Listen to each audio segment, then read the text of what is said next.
And we're back. Welcome back to Texas Business Radio.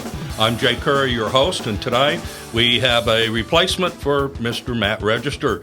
Neil Benedict is here, our Regional Director for Houston and President of Silver Brick Management Solutions. Is that right? That's right, Jay. Happy to be here. First time guest host. Yeah, it's good to have you in with us. Well, folks, we're on a roll, and it's going to continue through this section.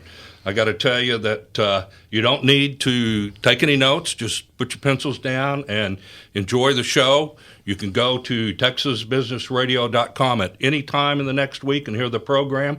Anytime next year, you can hear the program. So just sit down, relax.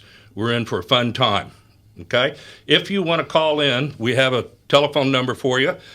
Your questions to 844-814-8144. That's 844-814-8144. And if you like Twitter, we're on hashtag TBR. That's on Twitter. TBR is in Texas Business Radio. All right? So we're on for a good start, and we're going to continue and pick up right where we were with yet another outstanding guest. We have Jack Altschuler. Did I get that close, Jack? That's close enough, Jay. All right. And you're a national speaker on employee engagement. That's right. And also a best-selling author, right? Yeah, my new book came out latter part of last year. All right. Well, why don't you tell us what the heck employee engagement is? Yeah. Well, first, thanks for having me here. It's a delight to be with you and Neil. Employee engagement is about how much of oneself we're giving to what we're doing. So, for example, it has nothing to do with an employee's skill set nor their skill level. It's really entirely all about how much of themselves are they giving. Are they giving just enough so they can collect a paycheck? Or are they giving 100% commitment? It's commonly referred to as discretionary effort. I like that. Okay. Discretionary effort, huh? Uh-huh. On the part of the employee. It's up to their discretion as to how much of themselves they give to what they do. That's right. So what is the first step? I mean, where do you even start to really get your employees? Obviously, this is something you want to emphasize, and it's directly related to productivity. And yeah, it is. In fact, let's talk about that productivity for a moment, because how engaged workers are has a very profound impact on the bottom line of any business. The Gallup organization does an ongoing study of employee engagement. They release their monthly findings, and we're really hovering around 1 in 3 workers giving their best on a consistent basis. 1 in 3? 1 in 3, yeah. The other 2 of 3 are to a greater or lesser extent dragging feet.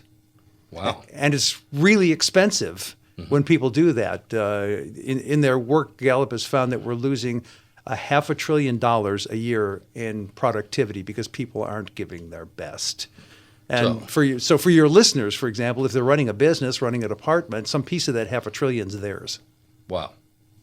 So obviously the CEO has a major impact on this. Where do they even start? What's going on? How do you get that 2/3? How do you get the other 2/3? Well, that is the trick. That's the real trick, is recognizing that there's room for improvement and being willing to do what it takes to get that improvement. I'll just offer a differentiator here, though. Well, let me do it in terms of terminology. Boss is a position of authority, and if a leader is getting their people to do things on the basis of authority, using power, ordering them, they'll do what they're told, but they won't give their best. What we're talking about is getting them to give their best. That's about being a leader. That's about influence. So the issue about employee engagement and what leaders can do is it's about what they can do to influence people such that they self-select to give their best.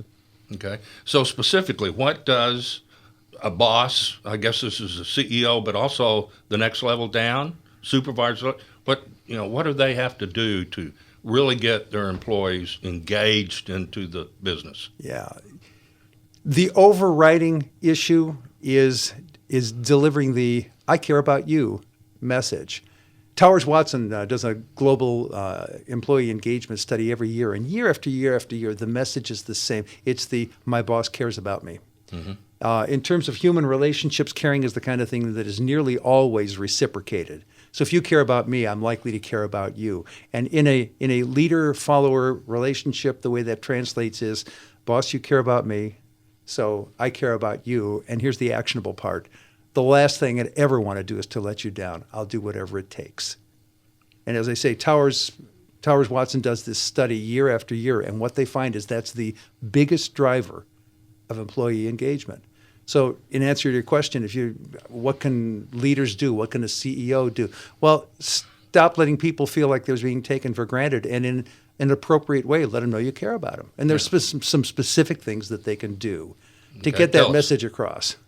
What are some of those? Okay, well, perhaps the biggest one is how the leader shows up.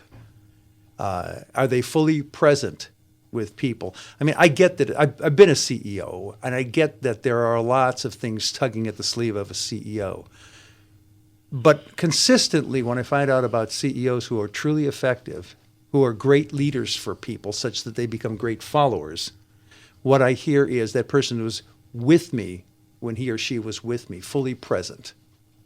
And that's easily one of the most powerful things that a leader can do, is just be present.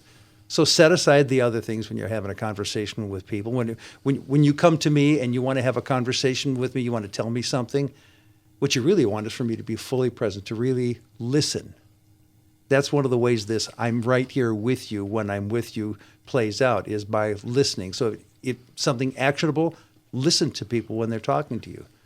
Chances are, even if they bring a question or a problem to solve, they're not really looking for the solution. What they're really looking for, what they really need, is for you to just listen. Most people can figure out solutions to their own problems just fine. And in fact, they'll probably come up with better ones than the boss will come up with.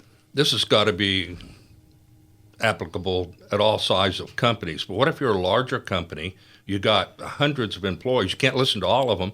Is this kind of a sprinkle down effect where the next levels, how far down does it go? I like that sprinkle down thing. Yeah. The answer is yes, it's sprinkled down. The boss doesn't have conversations with hundreds or thousands of people every day. It's impossible. So listening or not listening, he or she can't possibly have all those conversations. The issue is about being fully present with in each conversation that he or she does have. Okay. And it will sprinkle down.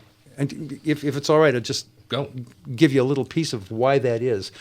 Human Being 101 works this way. Just see leader, emulate leader. So if the boss is showing up, being fully present, it will influence the boss's direct reports to do the same thing with their direct reports. There's a cascade effect. Absolutely. Wow. So listening, is there a second quick best practice? Well, I'll tell you what, let's talk about millennials. Oh, that's a good one. Yeah, let's talk about 20-somethings, millennials. And, when I do my keynote presentations or workshops, I'll ask the attendees if they have 20-somethings working for them. And there's just about everybody does, of course. And so then I'll ask them, true or false, they are alien beings from another planet. And it always gets a chuckle, and everybody agrees, yes, they're alien beings from another planet. Turns out that's actually not true. They are from here. And the odd thing is that every generation thinks the generation that comes after them is odd because they're different. In the case of millennials, though, most of what's called odd or weird or doesn't fit my notion of how someone should behave, it turns out it's more form than substance. Millennials are far more traditional than most people imagine that they are. And one of the things that's really important to them is being mentored. Okay. They really want to do well. They want to advance. They want to get better. And in a survey that I read a couple of years ago, they reported that out this way by reporting what one particular respondent to the survey said, because it seemed to capture what everyone was trying to say, and that is this: I want my boss to take an interest in my professional development. And it pretty much focuses the issue. Boss, help me to develop, help me to be better. You want to get across the I care message? Help someone develop in their professional life. There you have it, folks. That's the way you handle the millenniums. That's how you get your employees engaged. Now, Jack, you're a national speaker. You have a book. You're helping CEOs. If one of our listeners wants to contact you, how would they do that? Well, their easiest way is through my website, and it's real straightforward. It's fullyaliveleadership.com. Excellent. What a great segment.